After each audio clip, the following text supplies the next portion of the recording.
ఈరోజు మనము వడ్లతోనే పేలాలు చేసుకుంటున్నాం. వరి పేలాలు. వరి పేలాలు అంటే మురుమురాలు అవి కావు, వడ్లతోనే పేలాలు అవుతాయి. చేసి చూపిస్తానండి. ఇప్పుడు ఈ వడ్లు అందరికీ అందుబాటులో ఉంటాయి. ఈ వడ్లు అందరికీ దొరుకుతాయి, ఎవరైనా చేసుకోవచ్చు. స్టవ్ వెలిగించుకుందాం. ముందుగా ఇప్పుడు పెద్దది ఒక బాండ్ పెట్టుకోవాలి, ఎందుకంటే చిల్లిపోతూ ఉంటాయి.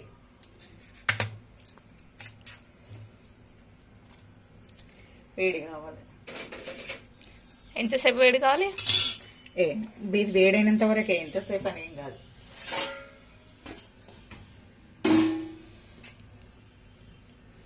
వేడయింది, పోసేస్తున్నాను ఇవి.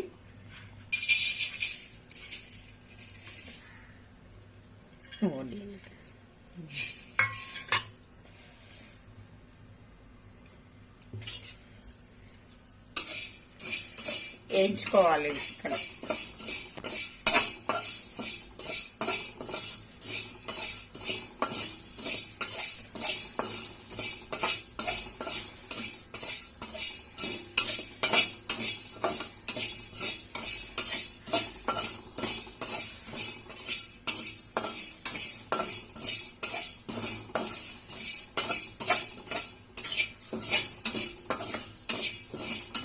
అట్లా ఎంతసేపు వేయించుకోవాలి? పేలలేమో దగ్గర అంతవరకు వేయించుకోవాలి.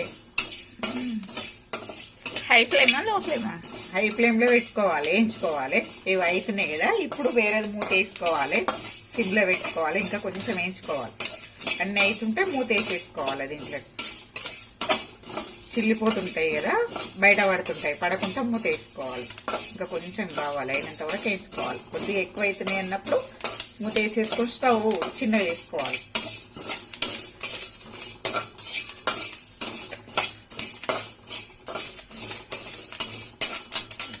ఇప్పుడు వేసేస్తాము. స్టవ్ సిమ్లో పెట్టుకోవాలి.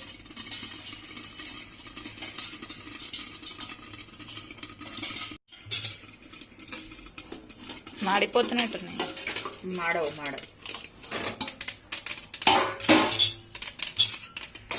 మంచిగా ఇంకా కొన్ని ఉన్నాయి, కాలేదు. అడుగు అన్ని ఇట్లా వేపుకుంటే అవుతుంది.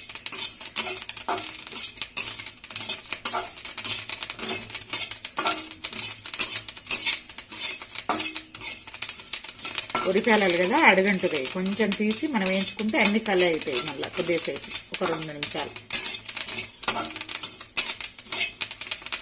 ఒక 2 నిమిషాలు మూత పెట్టి ఉంచాలి. అయినాక మళ్ళీ తీసుకుంటే అన్ని వడ్లు మంచిగా ఉంటే అన్నీ అవుతాయి. కొంచెం తాలు ఇట్లా ఇరిగినట్టు ఉంటే కావు అవి. పచ్చి వడ్లు అవుతాయా? పచ్చి వడ్లే కావు, ఎండిన వడ్లే. బంద్ చేస్తున్నా, అయిపోయినాయి ఇవి.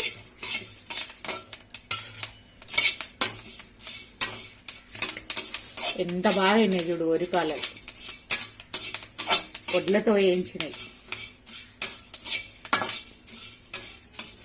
ఇవి యజ్ఞాలకు వాడతారు ఎక్కువ. అమ్మవారు లక్ష్మీదేవి యజ్ఞం ఉంటారు కదా, వాటికి వాడతారు. ఇంట్లో పోసుకుందాం.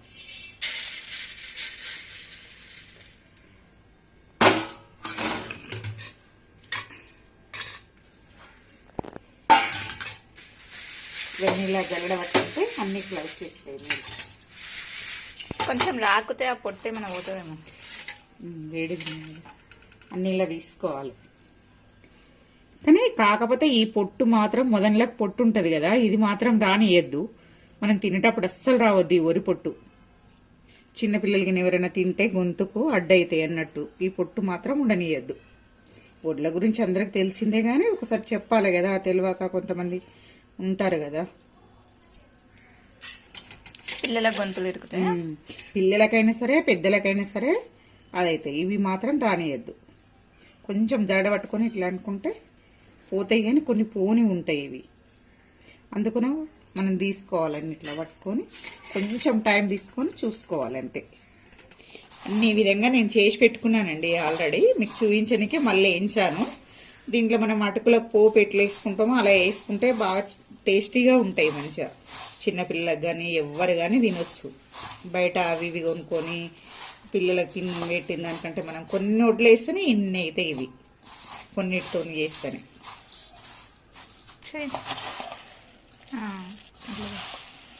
ఎలా ఉన్నాయి చూడు ముద్దు తెల్ల.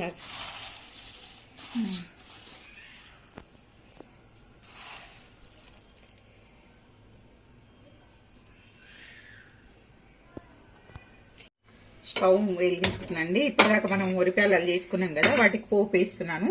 నీకు అటుకులకి ఎలా వేసుకుంటామో అలా చూపిస్తున్నాను. పోపు వేసి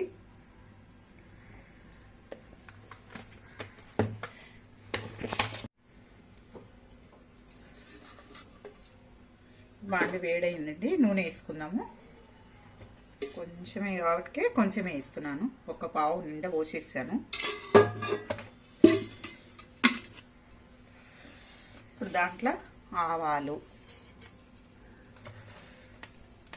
జీలకర్ర,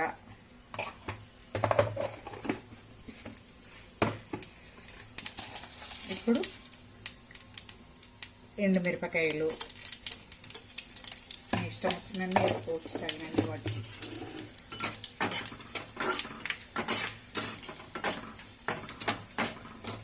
ఇప్పుడు దీంట్లో పల్లీలు,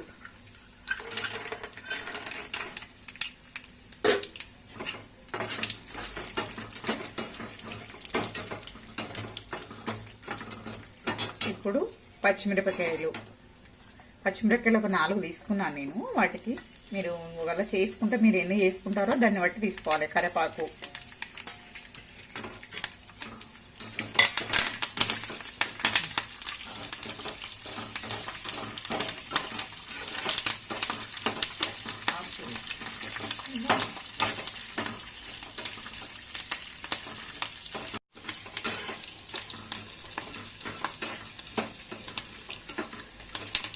ఇప్పుడు వేగిపోయినాయండి ఇవి. పల్లీలు కూడా వేగినాయి. ఇప్పుడు దీంట్లో కొన్ని పుట్నాలు వేసుకున్నాము. కొంచెం నూనెలో వేగితే కరకర ఉంటాయి, మంచిగా ఉంటాయి, కొంచెం టేస్ట్. అందుకొరకు నూనెలో వేసుకున్నాము.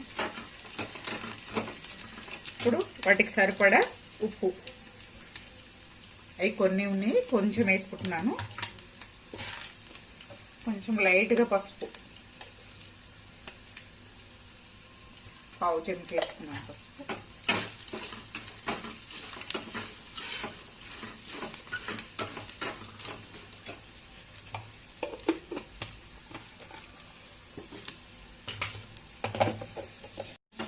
పోపు అయిపోయిందండి. బంద్ చేసుకుంటున్నాను స్టవ్.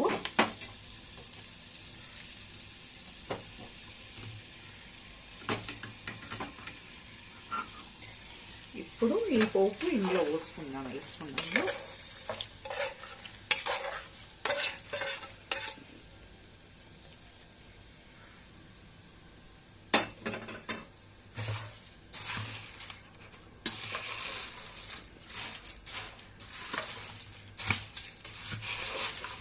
వరిపేలాలు రెడీ అండి. పోపుతో సహా పల్లీలు, పుట్నాలు, పచ్చిమిరపకాయలు అన్నీ వేసుకొని పోపు చేసుకొని ఒక డబ్బాలో నిల్వ పెట్టుకుంటే ఎప్పుడన్నా తినాలనుకున్నప్పుడు తినొచ్చు. ఎప్పుడన్నా పిల్లలకు కూడా మంచిగా ఇట్లా వేసి పెట్టేస్తే పిల్లలు కూడా ఇష్టంగా తింటారు ఇవి.